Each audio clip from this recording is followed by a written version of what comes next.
too rushed, no. It's never quite enough, no.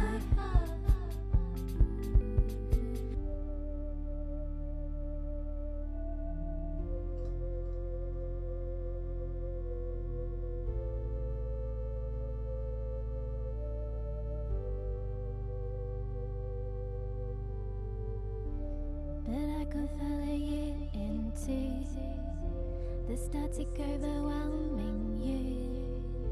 But I will stay away for you until you exit the matter and feel the full reality.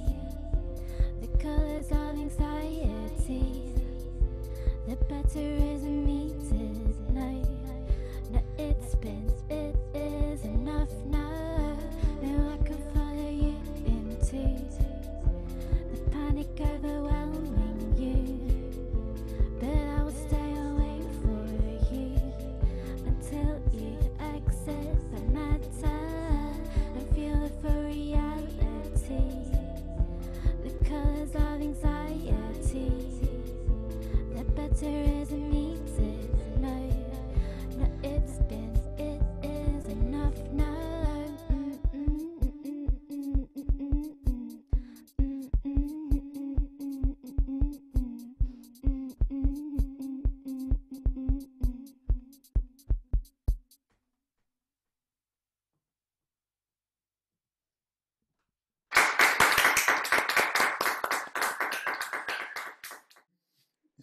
Thanks very much.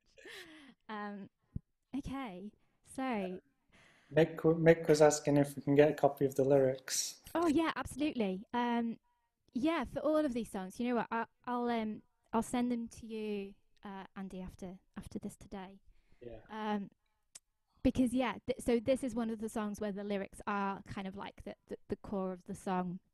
Um, so what I'm going to do now is I'm going to explain a little bit about what was going on when I was writing this, what I was trying to express through the song, and if I just wanted to say that if anyone has any questions, kind of about technically about the music, about how it's performed, how it's built up, I'm very happy to answer those as well. What I'm going to focus on in kind of what I'm talking about though is the story about the lyrics in the song. So I wanted to start with this song because it is my most obvious song exploring mental health issues, and it's like a culmination of years of watching my closest friends and my partner living with anxiety, and also kind of reflecting on my own experience, which kind of like comes and goes with anxiety. So but in particular, this song is about me watching and supporting my husband kind of live with anxiety. So my husband has also recently been diagnosed with ADHD, and for quite a few years has now lived with anxiety, also has insomnia. So it's kind of this like these various different things to be balancing. And at this point when I wrote this song was quite a low point where we'd had maybe I think two years of increasingly building anxiety. And the beginning of that song is that I've got this list of kind of different things that he'd been trying to kind of improve his situation, to deal with this. So counselling, CBT, mindfulness, self-help books, improving your diet, improving kind of your organisation and getting a better day-to-day structure, medication. So there's this whole list of kind of attempts to improve this. And part one of the song is about what it feels like where you're like trying to get better, but kind of feel like you're not really getting anywhere with it.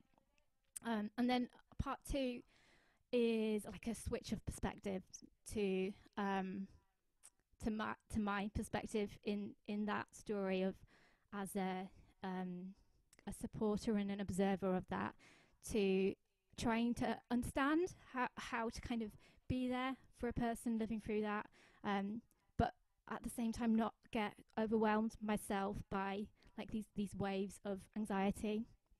Um, so I don't actually know if that's like a common thing, but I I find that I am very kind of, I'm almost like a sponge to other people's anxiety. So I kind of like, I, I don't know, it like bounces off me. I feel it when other people are going through that kind of thing. So that second part's about balancing empathy with self care, but then at the end, like um, the the core of this song of that journey to healing is about accepting that actually just what you are and how you are is enough. So the final line is better isn't necessary, you are enough.